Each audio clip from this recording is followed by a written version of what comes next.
Yo, what is up, Hoophead Nation? And this is Buzzer Beaters, a NBA podcast brought to you by grumlingsmedia.com. And we are here in episode 63. And what we're going to go ahead and talk about tonight is, first of all, Nico Harrison firing. Is this the beginning of a lot of things to come for Dallas? We're going to go ahead and talk about that. Yeah. And we're also going to talk about the Thunder. I mean, this team is just blowing teams out. They established a record last year of having a net rating of 13.1, which is the best, I think, ever in the history of the NBA. And this team is still missing Jalen Williams. All right, Jalen Williams, Santa Clara Jalen Williams. He's been out. So, and these guys are still rolling. They've only lost one game, and they lost to that one team that, I told you about last year that was kind of my up-and-coming team, which was the Portland Trailblazers, Twan. But anyway, we'll talk about the Thunder. They just beat our Warriors. We also have a second segment. We're always going to go ahead and talk about the NBA first, right? Walk around the NBA. And then we have a dedicated segment to the Warriors. That's going to be the way we do things moving forward. There's always going to be two segments. We're going to cover NBA and then Warriors. All right. So the other thing we're going to go ahead and talk about a little bit is, some of the other teams. Given we have like about 12 games into this young NBA season, which teams do we see are up and coming, right? Which teams do we see that have a slow start? They're going to recover, right? We're going to go ahead and talk about that. And then we're also going to, which team is actually really the worst, right? So far that we have seen, right? It's amazing that the Pacers have been that bad, and they're only really missing one player, although, of course, Miles Turner's gone too, but Tyrese Halliburton has made that much of a difference in that team, man. It's amazing, man. So that's what we're queued up for tonight. Well, before we get into it, bro, how you been, man? What's going on? Anything new and exciting in your world, man? I've been good. The kitchen's mostly finished. There's a couple of odds and ends, so sweet, we're excited man. to have our kitchen back. Right on. Heading around here. You're doing a lot of remodeling in your house, bro. You got the kitchen, you got the backyard little bar thing. Yeah, we did the front, the roof. Yeah, hopefully we're close to done, bro, because this stuff ain't cheap. Yeah. This stuff is not cheap. So hopefully we got most of that done. We got our home in somewhat of a setup again. So good. Right on. How about you? How's things with you? Same old. My daughter's flying up, man, tomorrow. So we're gonna go pick her up from the airport tomorrow night, and she's gonna stay here for the weekend. She had to come here for a doctor's appointment, and we just didn't want to break it. So she's flying up for that, and then a few weeks later after that, she's gonna come up again for Thanksgiving, man. Thanksgiving's right around the corner, man. It is. So we're gonna go up to my sister's house. Remember when we drove by? Yes, when we were going to the draft. We're gonna go have Thanksgiving up there, and so it's gonna be a blast, man. How about you? What do you got going for Thanksgiving, man? Hosting here. We usually host at our house, so we'll be hosting here in our newly remodeled kitchen. So that'll be exciting. And we have the family over, and it should be good. Cool, man. Right on, man. All right, man. Well, dude, by the way, just for the audience, we're here live every Wednesday at 9 p.m. Eastern, 6 p.m. Pacific. We go ahead and take any of your questions. If you've been listening to us, we really appreciate it. But we're going to go ahead and get into it. We try and do this about 45 minutes, up to an hour. We're trying to get it lower, right? Because we've been going a little bit too long. Our producers have been saying, man, you got to cut it down, man. So we're going to go ahead and cut it down for you guys, right? Yep. So right on, man. So let's get into it, man. Okay, walk around the NBA. All right, now we know that Nico Harrison got fired, right? Oliver North. Call him by his name, Oliver North. Oliver Nico Harrison North, right?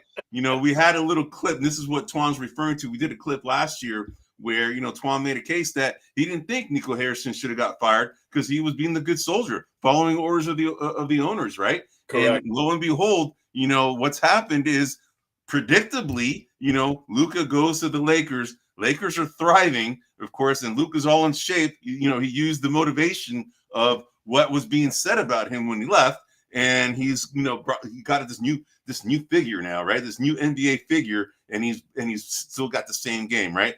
And then on the flip side, you had Anthony Davis.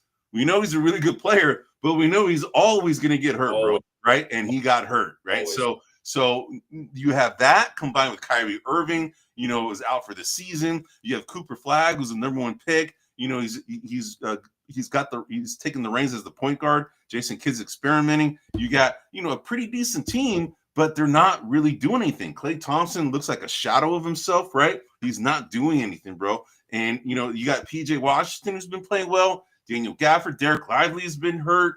It's just that this team has gotten cursed. And the fall guy is Nico Harrison, bro. So I want to go ahead. I set it up for you, bro. Did you see this coming, for one? And was it deserved? Yeah. Let me ask you that. So yeah, I mean, obviously, I knew that if things didn't work out the way that they wanted, then Nico would be the fall guy. That was clear as day. Okay. I don't know if you listened much to Draymond Green's podcast, but he touched on something that I agree with too. He was not in favor of Nico Harrison being fired. And although Draymond and I don't often share similar opinions, I will agree with him where it's not fair in the sense that Nico never got to see the team that he put together. Yeah, for sure. Kyrie Irving, first of all, D'Lo's not a fit. So right off the bat, he's not a fit for that team. I mean, I still think that they should have started him and him playing point guard more than Cooper Flagg has been doing. So that's number one. Right. Number two, you traded for Anthony Davis when you didn't open up the trade market to anybody else, knowing darn well what Anthony Davis's injury history is. Yep. He's an older player.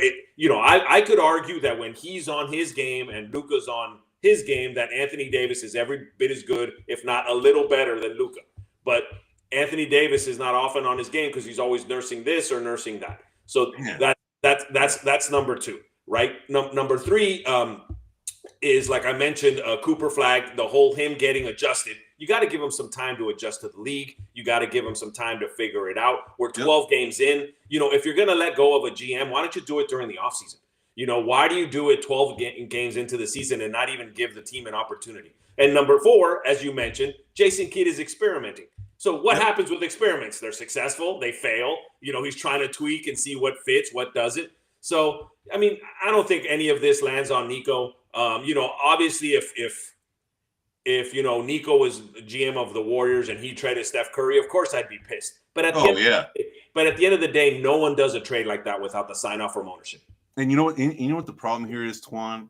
If Luka, let's say, showed up the same way he showed up in Dallas, wasn't in shape, and the team wasn't necessarily doing that well, it still may, I think Nico Harrison would probably have a lot more,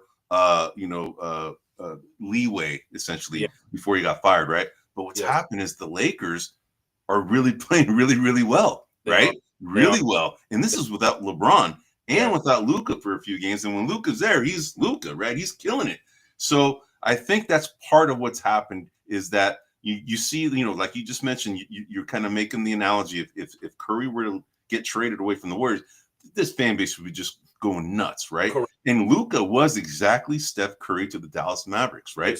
I mean, he's on the trajectory even now to be, one of the top players we've ever seen from a statistical standpoint, right? He hasn't won championships yet, and that's what the Lakers are hoping that is going to happen upon his arrival, right? But I think that's what's complicated things, and I think the Dallas fan base is still they're pissed because of Luka, but they're even more pissed because he's flourishing elsewhere, right? And then you got all the talk had been in Dallas. Hey, you're making this trade for a guy.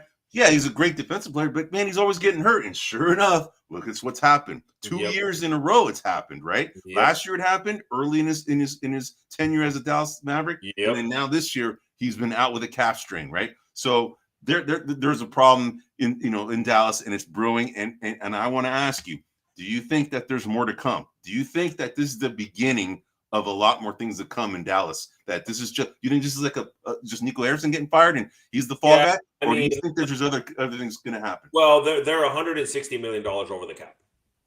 Okay, let's start there. Okay. Ownership's not going to want to pay all that tax if the team isn't going to go anywhere. Right. So my guess is that they're going to give this probably another 20 games to try to figure it out. And then I think the fire sale is going to start happening.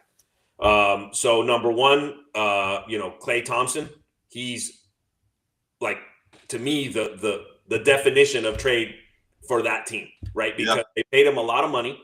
He's there on 2 years. So he's on his year two of two. So after this year, I believe he's a free agent. So I think they'll look to move him. I don't know what the timeline is for Kyrie Irving. But my guess is that they're probably not going to wait for him to return. It probably will be too late. You think that they're going to try and fire sale him too?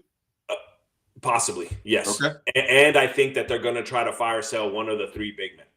Oh, they Lively, should. I mean, let me Lively, Gafford, or Anthony Davis. Okay, so here's this begs the question, right? You brought up Klay Thompson, you brought Yes. up Kyrie Irving, you Yes. brought up one of the three bigs. Okay, if I were to go ahead and list the most marketable out of those five players that you listed, I would probably say it's going to be Derek Lively, just because he's Yes. up and coming big and young and he's springy.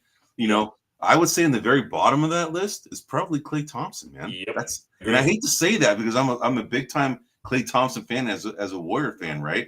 But you can see the writing on the wall. He's not the same player. And the poor guy, man, he left the Warriors because he thought he had a lot more left in the tank and was trying to chase a championship and thought going to Dallas was his best route at the time because Luka was on the team. And Luka had just taken Dallas to the championship game, right? Yeah. So to the finals, actually. So then he's like, okay, they're not that far away. I can go to this team. They need my help to shoot.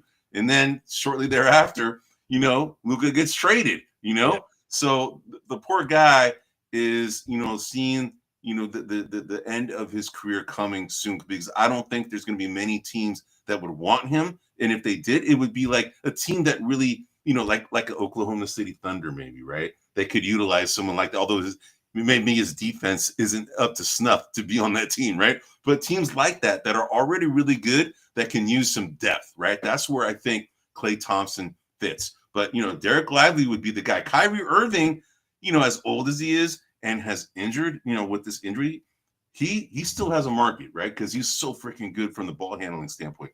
Correct. Anthony Davis still has a market, but, the guy who's going to buy him or take him knows that he has a history of injuries, and it doesn't get any better as he gets older, right? Yeah, so.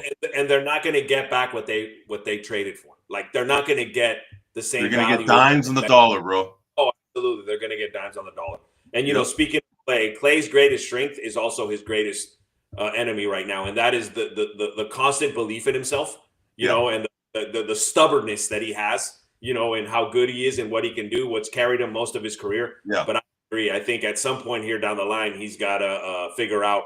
What kind of player he's going to be. And I agree. He's a vet minimum kind of guy now, maybe a mid-level type of guy that could go on a guy on the team where he's maybe the 8th, 9th player on the bench, comes in for a team that needs some shooting. And maybe with lesser minutes, his stroke will be a little more consistent, and where he doesn't have to worry about guarding, anybody on the starting 5 type of deal. Yeah. But agree with But the thing is that the Dallas Mavericks have been one of the bigger disappointments in the NBA in this young season. Might be the biggest. Yeah, absolutely. I mean, they're near the bottom right now. Yeah. And the thing is that they have the number 1 pick, and everybody thought, man, this was the great opportunity for Cooper Flag to go right into a situation where they're in win now time, right? And it's not panning out, right? So that's unfortunate. Now, since we're on the Cooper Flag topic, let me ask you this: would you say he's still the odds-on favorite to be Rookie of the Year? No. Okay. No. I don't think so either. But he's got a great situation right now to continue, developing. He's been given the reins, and if the team is patient long term, I think that's a good move for him. But it's a lot to swallow right now, right? I would say right now, VJ Edgecombe has got him beat right now. The other guy that's actually been kind of talked about a lot is Colin Knuppel. And both of these guys are on my fantasy team, by the way. VJ Edgecombe and Colin Knuppel, right? Yes. So, we had this little contest between me and Twan that we picked, players. I have 5 and he has 5, and we, 4 first round picks for each of us, and then 1 second round guy. And right now, unfortunately, I'm running away with it. We're not going to talk about it today, but I just want to bring up the rookie ladder that was just brought up. And a guy that was just on that list, was our own Will Richard. The 56th pick of the draft.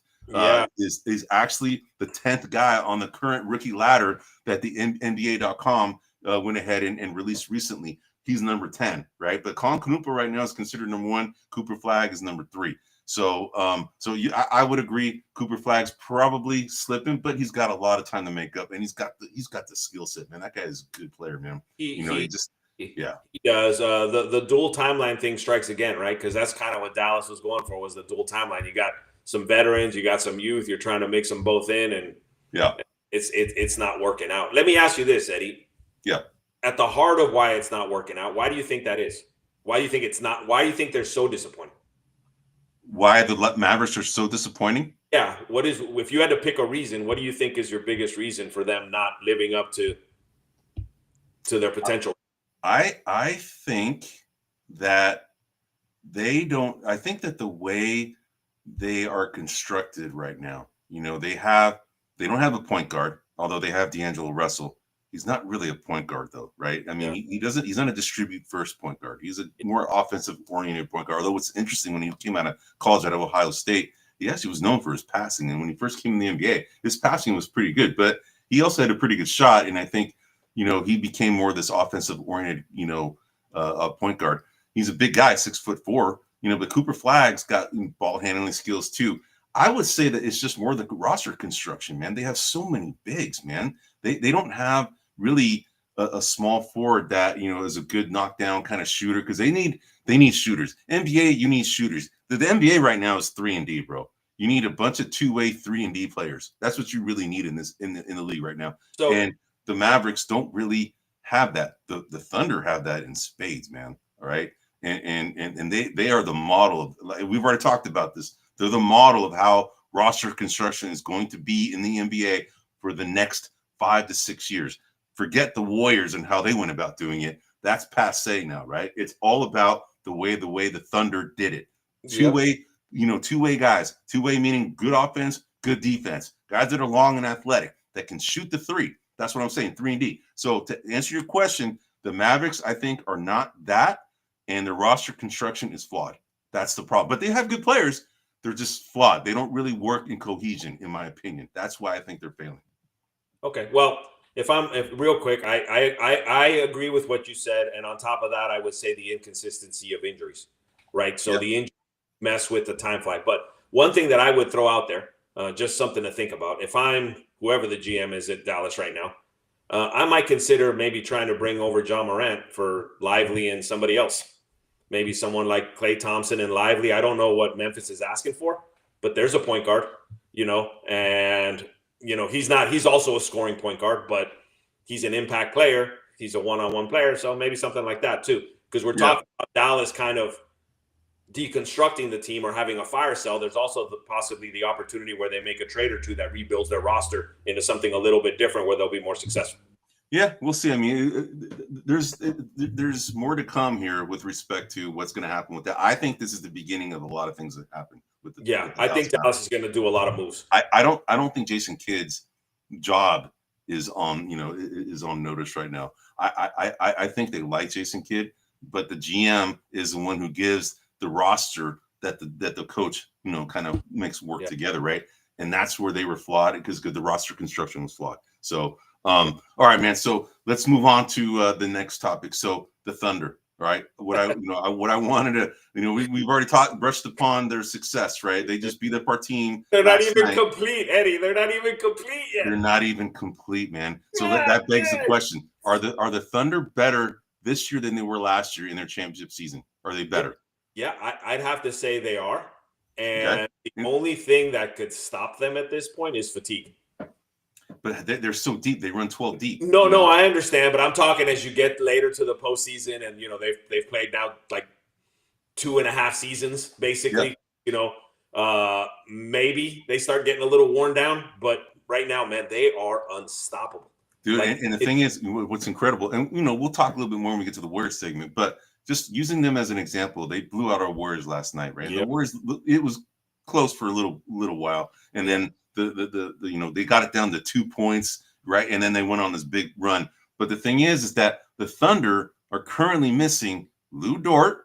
They're missing Jalen Williams. Yep. They're missing Aaron Wiggins. Okay. Yep. They're also missing Kenrich Williams. Okay. Yes. These are 4 guys. And then what happens? They don't miss a beat. The next man up, right? Strength in numbers, right? That's been the Warriors moniker. These guys are doing it in spades. And the thing is that their defensive intensity is ridiculous, man.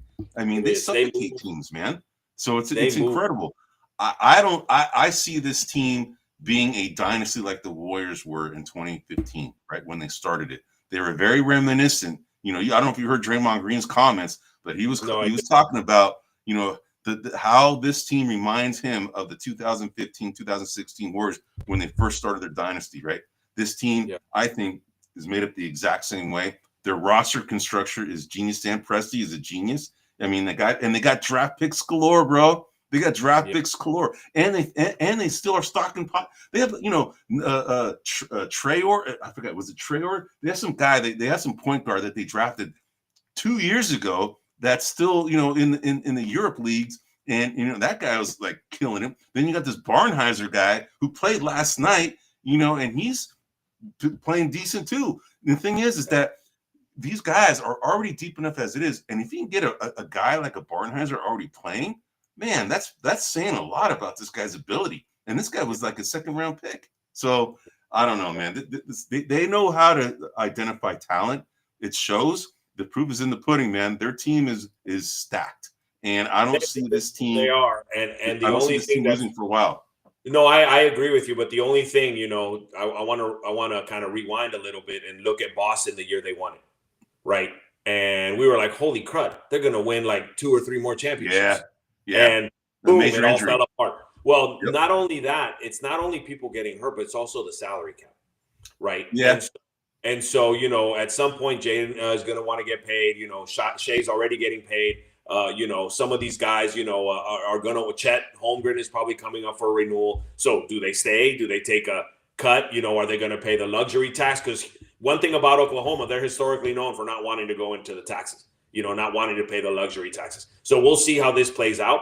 But, you're right. If they keep their core and they keep the players and, maybe they'll lose 1 or 2 players every year and they have somebody that they've already identified that's coming in and replacing that, then maybe they can keep this thing going. But the one thing that I would say is the way that the salary structure is and the salary caps are significantly different now than they were in 2015. The Warriors were actually allowed to bring in free agents and grow the team. And, they got Kevin Durant, in year 3 of that dynasty, so those things matter. And so I'm curious to see how the salary cap potentially affects this team.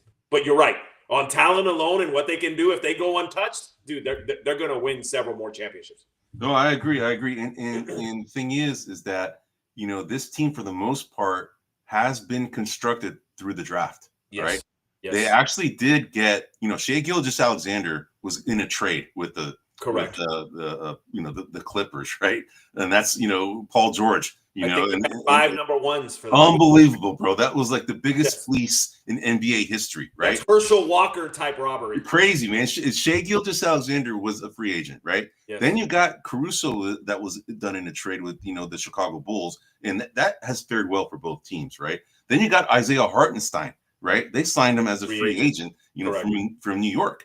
And that guy has made that team really thrive, man. I mean, he gave him the muscle, right? The muscle of what they didn't have. It's the dirty work, man. That we were talking about, like how you can stop a Wembanyama, right? If you can deploy 2 athletic bigs, right, against Wembanyama, you can neutralize him. We thought the Phoenix Suns maybe had created this recipe. And what's interesting is that Wembanyama was struggling since that game, right? He hasn't been busting out like those 70-something point fantasy point totals that I was telling you, like what was going on in the first 3 out of the first 4 games. He hasn't been doing that since. And I think, they haven't played Houston yet, but, they haven't played the Oklahoma City Thunder. But the teams like this, they can deploy a big who can guard him on the outside and then keeps a big in the back to kind of defend against everybody else who might slash, right? Yeah. And that's where I think that's kind of what's the evolution. We have a clip on that too, a short that's talking about, the NBA evolution, the dawn of the big man coming back, right? Yeah. And I think that's what's happening is that you're seeing that with teams that the success of the Oklahoma City Thunder, the success of the Houston Rockets, right?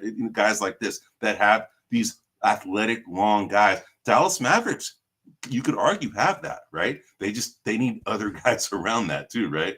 So I would argue that the dribbling skill on Dallas's 3 big men isn't as good as like Chet Holmgren or Wemby or some of those those. That's to me the most impressive part is their ball handling skills as 7-footers. Kevin Durant was probably the first of his kind like that because Kevin Durant has excellent ball handling skills. And for a big man, and so that really is, the 3 and D, but also the big that can handle the rock. Yep. Man, so I see a lot of good things to come for the Thunder moving forward. I think this team is just stacked, and they're going to be a problem. They're going to be the Warriors dynasty again, all over again, in my opinion. Yeah.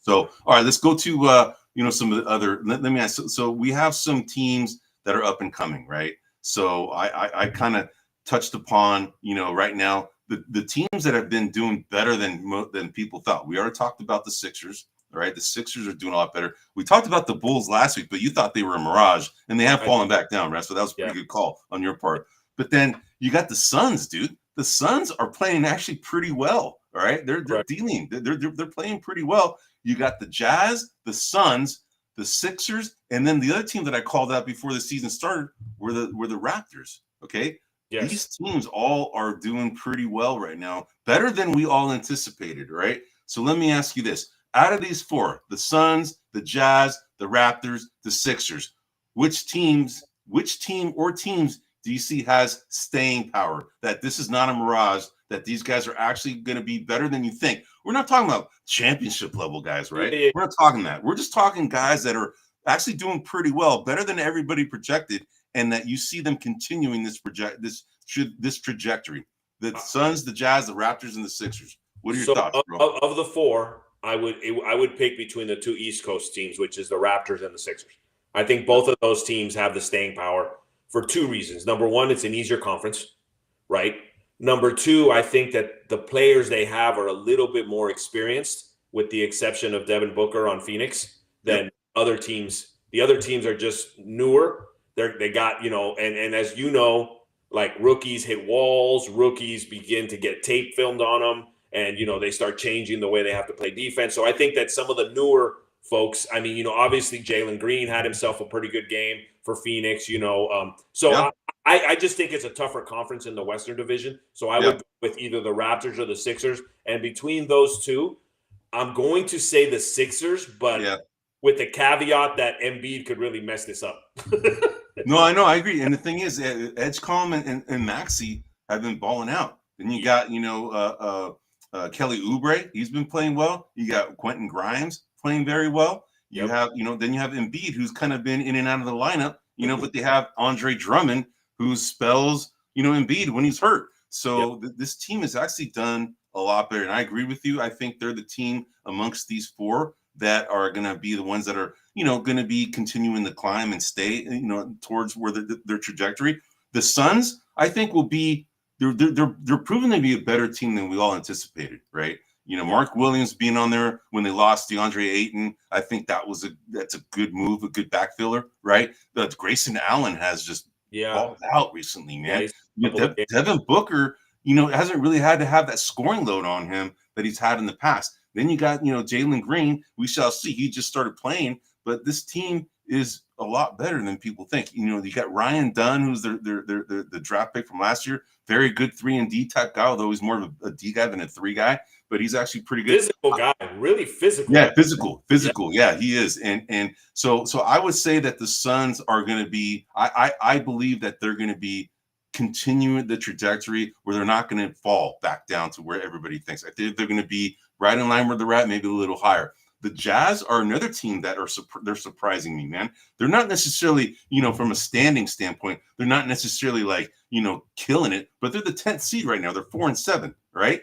And we, before the season began, we had them near the bottom. They're the 10th seed right now. It's still early, but they're actually playing very well. You have Keontae George, who's been doing, and they're doing, by the way, they're doing all this without Walker Kessler. Okay, so say it again. Out for the season.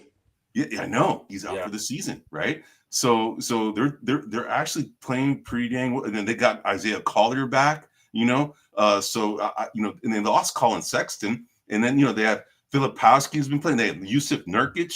Remember they got him too.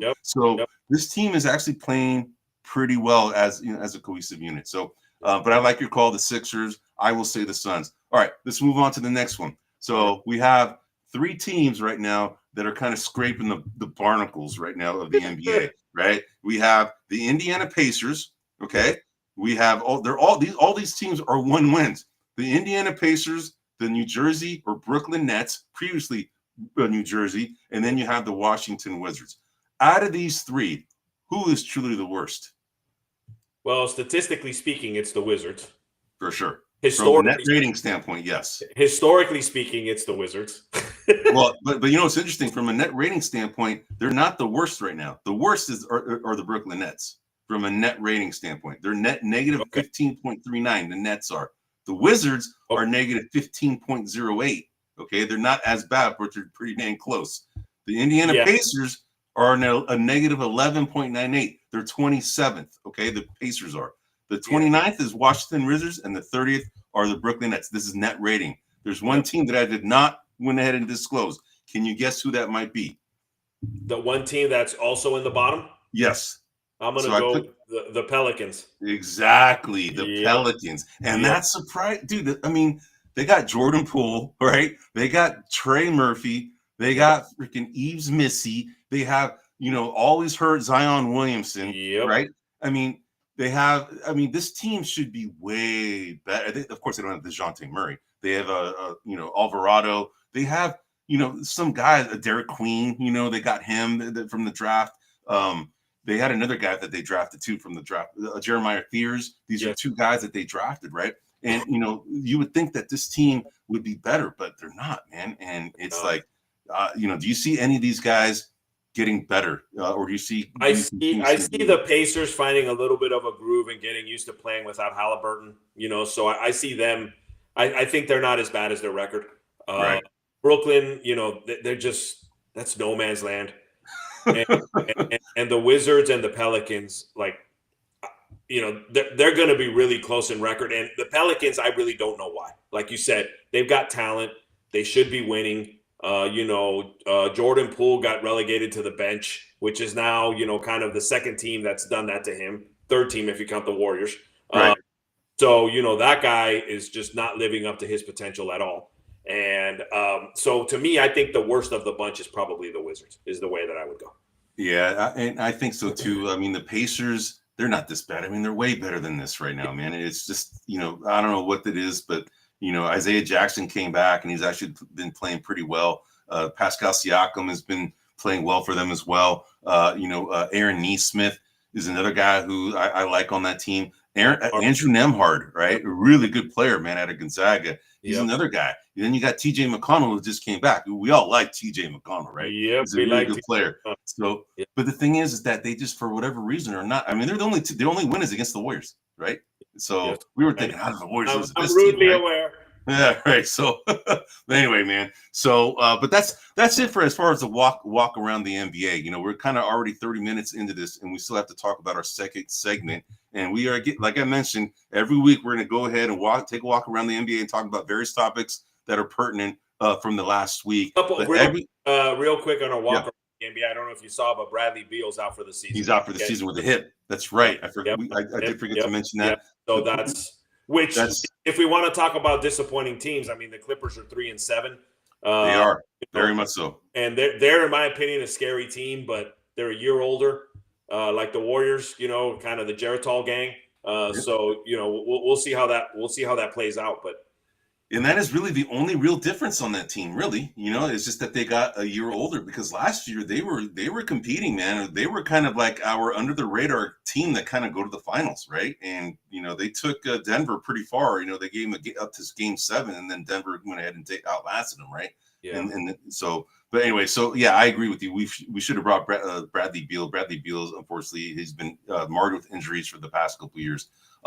But anyway, so this is the last year of his contract, right? He's a free agent. I'm not sure, man. I'm not sure. I want to say he is, but I'm not 100%. Right.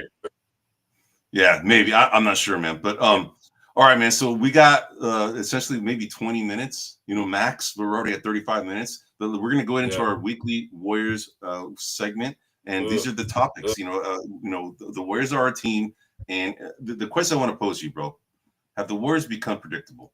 Or is it that they need players? And do they need more time to gel? These are questions I'm throwing at you. Then the other thing is, last year when we traded for Jimmy Butler, we both hated the trade, but it did something. The team actually went ahead and responded, right? And then we're thinking, oh man, for that period of time, they were playing that great, and now we have them for a full season. Wow, we can't wait to see what happens. They went ahead and signed Al Horford, to make the whole Geritol gang here. And And for the first 5 games, they were 4-1 and played some really good teams and beat them. And we're thinking, oh, they beat the Lakers, they beat the Clippers, they beat the Nuggets, right? We're thinking, oh man, this team is legit. And then they went ahead and lost 5 of the next 7, right? So, so let me ask you something, bro. What is the problem, man? What is your view of what's the problem with the Warriors right now? Is this like a temporary thing, or do you think this is something that's the way that they're constructed is the problem? So problem number one is they lost Curry a couple of games. Yep. To sickness. He was ill. Yep. If you remember last week or the week before, we were talking about Jonathan Kuminga. Yep. And Jonathan Kuminga is playing this new style, and I told you I had a boss that used to tell me, you can shave a leopard spots, but they always grow back. Those spots are starting to grow back. That's problem number one. Okay. Problem number two, one of the biggest concerns I had when we traded for Jimmy Butler was the personalities between Butler and Draymond Green. Yes. And my fear was that they would be butting heads. But, and obviously, I'm sure you heard it last night, and it's been all over the media. Draymond has been kind of saying players with their own personal agenda is not in line. And then there's been speculation whether he's talking about Pods, whether he's talking about Kuminga, whether he might be talking about somebody else, right? And then kind of Jimmy Butler kind of supported that. So here's my problem. Number one, Draymond, shut up. You're out of shape. Your defense has really been not that great. Yes. Your 3-point shots have been better, but we don't have you for your 3-point shooting, right? So the thing that bugs me about the Draymond Green statement isn't that he's wrong, because he potentially is not. What bothers me is he doesn't look at himself first. He hasn't been pulling his own weight that he has been, and maybe Draymond can't anymore. His body, his size, his knees. At some point, the age is going to catch up with him, and it's going to catch up with him quicker than it will with Curry, because just Curry's a smaller guy and is historically in better shape. Yeah. So that's number one. But when Butler supported him, now I'm getting worried, dude, because this is how Butler starts when he starts getting unhappy. He starts pointing the finger at other players, starts saying, you're not lining up, you're not doing what we're supposed to, and then and with the two of them, it could be like the super magnifier, right? Yes. So I am concerned about that. But I do think Kuminga is limited. I do think that, he's what we saw earlier was him, coming straight out of training camp, receiving the message, ready to go. But little by little, he's trying to do it. Pods to me has been a little okay. He's been forcing the issue. He's hit and miss. He's hot and cold. He's hot and cold. The majority of this team is hot and cold. That's the problem, bro. Yeah, but to me, Eddie, he's not a starter. He should not be a starter. Rotation guy. Yeah, on a good team, he's not a starter. If you saw today, it was really interesting because Kerr did what I thought was the right move, which is he started both Moody and Will Richards. Well, they deserved it, man. They've been playing their butts off, man. Yeah, correct. And now, and right off the bat, this has kind of been my argument all along. Like Kuminga's like, give me a chance, show us you can do it. Will Richards, the perfect example. Why would Will Richard get more of an opportunity than Kuminga? He shouldn't. He wouldn't, but he's doing what he's supposed to. And that's been my concern about Kuminga all along. He doesn't understand the flow of what's happening and how to best contribute. He thinks that his identity is his one-on-one execution, and that's where he's at his best. So he tries to, when you're a hammer, everything looks like a nail, right? And so he's just boom, boom, boom. Yeah. Going back at it. And like, work on your rebounding, work on your passing, work on your defense. You do these things, you will be an elite athlete. Because Will Richards is a very good defensive player, which is why he's out there. And his stroke happens to be hitting. But if at some point his stroke drops, his percent, I think he's in the 41 percentile. If it drops, you still have his defense. You still have his ability to know when to cut the lane. You still have like 2 or 3 other things you can hang your hat on. When Kuminga's driving goes away and his three-pointer's not hitting, it's like he starts to like doubt himself and he starts to like not play to his potential. Yeah. So to answer your question in terms of question number one, have they become predictable? Yes, because this team completely revolves around Steph Curry. And if Steph Curry isn't playing at an elite level, these guys can't pick up the slack. So let me give you my input on this. Yeah. So you brought up personnel. Right? You specific personnel that could be contributing to the problem. It's all part of the problem. Yep. In my opinion, What I see is an offense that's predicated on players that read and react and make the right play. So high basketball IQ is in need for this type of an offense, right? But it's also predicated on guys being able to hit shots. And this team is not hitting shots, bro. I think this team right now, the way that the offense is constructed is kind of the way it was when they had shooters, right? And they haven't really changed. I get so frustrated watching these guys play sometimes because they hardly do any cutting to the basket. And when they do it, it's successful. And you would think they do. Then what happens when they're successful, there's an opening for a three-pointer, and then they clank, clank, clank. Dude, I mean, the way this offense is architected is around Steph Curry's shooting ability, but it's also predicated from the past of having another knockdown shooter like a Klay Thompson. Buddy Hield was supposed to be that guy. Buddy Hield is the pure definition of hot and cold, right? Yes. Their whole roster is, other than Curry, is hot and cold players. The only guy, in my opinion, that has showed that he's pretty consistent outside of Curry as a shooter is Quentin Post, right? He's the only one. Now you got this Will Richard who seems to have a pretty good shot too, right? But man, that's a problem when you have like two, first year and second year guys. Although Quentin Post technically is a rookie this year, by the way. I don't know if you knew that, right? But he is technically a rookie. But when you have these guys being your second best shooter, man, this team is constructed of a bunch of guys that have been in the league longer than that, right? I mean, so Buddy Hield, he's not shooting well. Yeah, Moses Moody, who's another hot and cold guy. This whole roster is hot and cold. So why I'm saying why are they predictable, in my opinion, is because everybody knows if you kind of can guard the perimeter, this team is toast, right? Because they don't do anything down low. They don't cut enough to do anything down low. They just don't. So I sit here and watch them. I get frustrated because all they do is just try and wait for them to get hot, right? We're going to get hot eventually and start shooting. And they do, but then they're a hot and cold team, man. So that's what's frustrating is when I watch this is that their whole offense is predicated on the perimeter shooting, and they don't have the personnel right now to be able to run that offense effectively. I think they need to change that offense in some way. The read and react is a great way of doing it, but you can't have everything just being outside shooting. That's the problem, in my opinion. They need to drive to the basket more and get more free throw opportunities, man. They don't do that enough at all, man. And that's what frustrates me about the Warriors. Yeah, as you say that, the one thing that stuck out in my head is, everyone emulates Steph for his three-point shooting. Yeah. But Steph is the best cutter on that team. Yes. He is and no one emulates that. No, I mean, it's frustrating, man, because nobody does cut, I mean, what's his name does it sometimes, Draymond Green, but dude, that guy is a clanker of a layup shooter, man. Unfortunately, he's not blessed with the finishing ability, right? Well, it's not only that, busy crying foul before he's even released. Yeah, he does that a lot too, man. But I love Draymond Green as a player, dude. And you've always heard me say this. He's one of my favorite Warriors as a player, man. And his antics can get in the way sometimes, but he's a motivating type of guy. He makes people play hard. He holds people accountable. I love all that stuff as a leader, but sometimes he can go over the edge, right? But as a player, his basketball IQ is off the charts. His defense is off the charts. It's just that you have to kind of design an offense to predicate to enhance the abilities of players and their skill sets. They're really good skill sets. And Draymond Green isn't like a layup guy. He's a facilitator, right?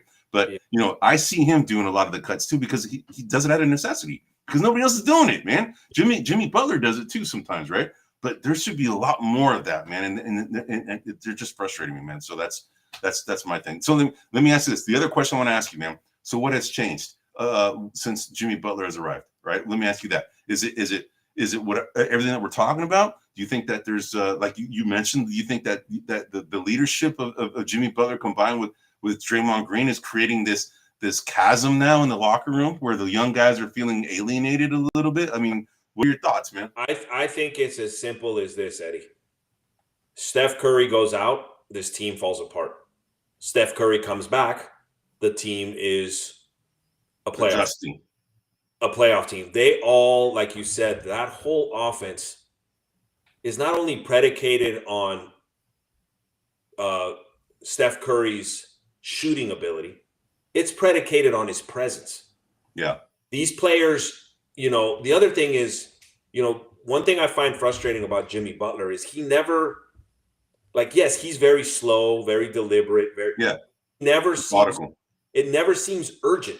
Like he never wants to take on more than whatever's given, even when the situation calls for it. Yeah. When Curry's not there, he needs to be the points leader. He absolutely has to do that. And he's not. He's like whatever develops. And I commend him for his patience, but that ain't happening. Those guys can't do it. Like, maybe Will Richard could be able to, but I don't see Podziemski can't get open. Kuminga, if he has any type of athletic person in front of him, he can't, right? He can only smoke the people that are not as athletic as him, which I could argue is a big worry, because at some point his athleticism is going to start to slow down, and then what happens to the player? Then he's just not going to be. So he's a really curious case in a lot of fronts. Moody is so hot and cold. He's just so like the whole team is though, bro. Yeah, there are times I'm watching him and I'm like, dude, Moody could be the second best player on this team.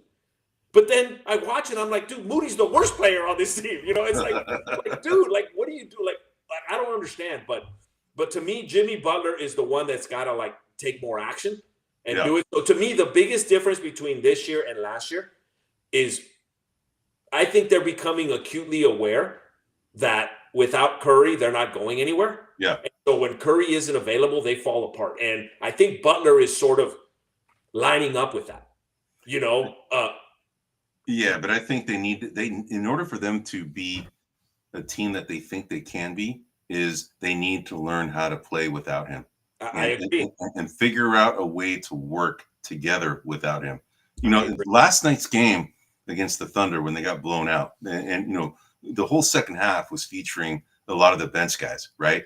And a lot of and I think that game last night is how Kerr rewarded Will Richard and Moody, because both those guys played very well. But another guy that I thought played very, very well, that I think deserves a lot more playing time, is Pat Spencer, bro. I talked about him last week. Pat Spencer is a player, man. And I mean, very athletic, strong guy, gritty, can handle the ball pretty well. He's a decent passer. Yeah, does he make turnovers? Everybody makes turnovers in the NBA, right? But I makes turnovers on this team. Yeah. yeah. But I think he deserves playing time for sure, right? So I would say Eddie, I could argue with you. I can make an argument why he should play more than Pods. Yeah, I agree with you. I agree with you because he does everything better than Pods, other than take charges. Okay, correct. That's the only thing that he doesn't do as well as Pods, is that he can shoot better, he can handle the ball better, he makes better decisions, less turnovers, right? I think, and he's strong, dude. He's a strong dude, right? I mean, he's an all-time lacrosse player. He's considered the Michael Jordan of lacrosse. So and he plays in control. Yeah. So I think they need to play him more, man. That's my call. So all right. Good. So let me ask you the last question before we kind of end the podcast. So do you think that the Warriors need new players, or just more time to gel and figure it out? No, I think the Warriors need to make some moves. Okay. And I honestly think that I'm looking at Pods. I'm looking at GP3. I'm starting to look at Buddy Hield, although we didn't talk about him much. And I'm starting to look at Kuminga. And I'm starting to think that those four guys, we need to start identifying what we can get back from them.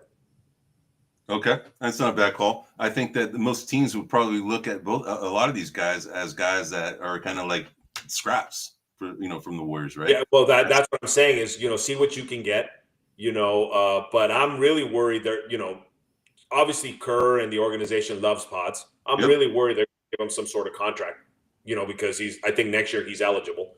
And I don't know.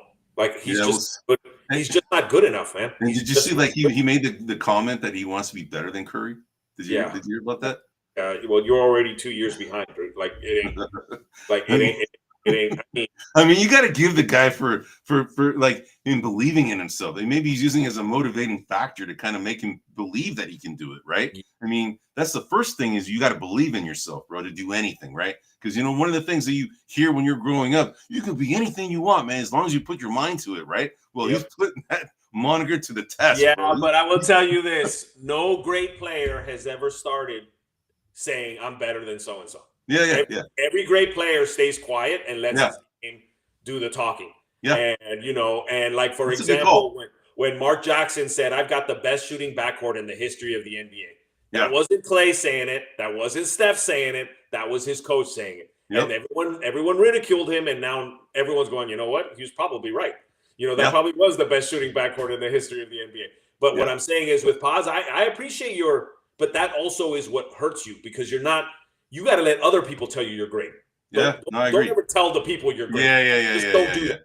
Yeah, no one wants to hear it. And of course, the other teammates are going to roll. You know, I don't know if you saw, but Anthony Slater's like the team rolled their eyes. And they did. Come on, dude. Like, yeah, they probably know that he probably does this stuff all the time in practice, man. He's probably doing, I'm the man, dude, right, or whatever it is. Yeah. And they're like, whatever, bro. Right, shut up. Whatever. Nice try, Skippy. You know, go on to the next one. You know, but yeah. So we'll see. I do think they need to make a move. You know, they do need to get some bigs. You know, if we can get one of the, you know, I'm thinking maybe Gafford or something like that from Dallas. Well, dude, you know, for some of these there's one that can get for somebody for free right now, bro. I'm surprised that they haven't gone after James Wiseman. Why not? They drafted him. Why not? No, he's free. Why not? Why not? Yeah, I agree. We need to start getting bigger. We need to start. You know, like there's just things we need to do, and we'll see. We'll see. I'm checking in on the score right now. The Warriors were up a point. Oh, now they're up 6. So now we'll they're see. Up big. They're up big. They're up 6.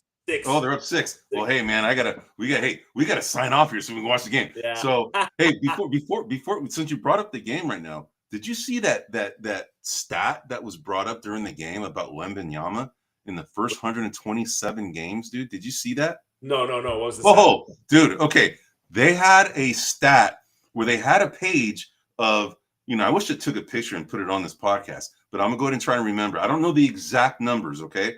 But in the first 127 games, he has more points than Jordan did in the same amount of time. Okay. He has more rebounds than Karl Malone in the same period of time. 127 games. He had more blocks than Olajuwon in the first 127 games of these are all the first 127 games of all of these guys I'm mentioning in their career, how Wembanyama's stacking up. And get this. He's got more 3-pointers than Steph Curry does at the same period in the first 127 games of Steph Curry's career. Do you know if that's 127 games played? Played. Because Jordan was out a year with an ankle. So, played, bro. Okay. That's scary. That's scary, man. Because you look, that's a year and a half, honestly, bro. Because you look, there's 82 games in a season, right? And in 41, that's pretty close to 120. It's 123. Yeah. So 4 games after that, that's 127 games. Yeah. The only one that I would throw there is Steph Curry wasn't exactly Steph Curry in the first year and a half. He wasn't. But Quentin Post had more made threes in his rookie year than Steph Curry did. So but that's still. But the fact that he's the leader in all 4 of those, correct, was freaky. That's amazing. But Olajuwon was a defensive beast from the get-go. Jordan was the scorer from the get-go. Yes. You know, and who was the other one? Malone. Yeah, and Malone was a freaking rebounding machine from the get-go. Correct. And then Curry is the best 3-pointer shooter we've ever seen. So that's isn't that crazy, bro? Yeah, that's crazy. So I know you recorded the game, bro. So go back and look for that thing and you just take a picture of it. And it's like, oh my God. But anyway, man. All right, bro. Hey, so we are at almost 55 minutes.